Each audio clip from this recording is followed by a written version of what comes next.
राज्यात पुन्हा एकदा राजकीय भूकंप होण्याची दाट शक्यता.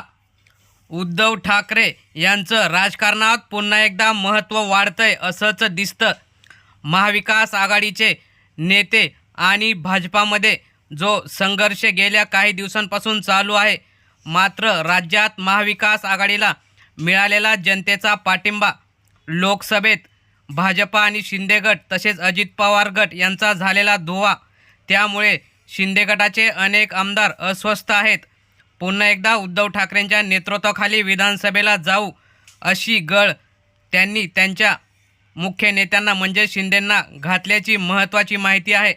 नेमकं झाले काय ते आपण सविस्तर बघूया. राज्यातली राजकीय समीकरणं बघता महाविकास आघाडीचा या विधानसभेला सोपा विजय दिसत आहे. तसेच मराठवाड्यामध्ये जरांगे पाटलांचा फॅक्टर, तसेच आता पश्चिम महाराष्ट्रात सुद्धा जरांगे पाटलांच्या मराठवाड्यातील तसेच पश्चिम महाराष्ट्रातील शिंदेंच्या आमदारांमध्ये चलबिचल झालेली आहे व त्यांनी शिंदेंना विनंती केली आहे की पुन्हा एकदा दोन्ही शिवसेना एकत्र होऊन विधानसभेला लढू.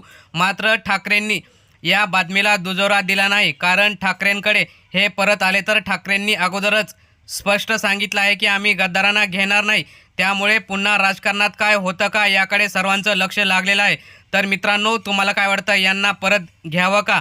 आपल्या प्रतिक्रिया नक्की कमेंट करा. धन्यवाद.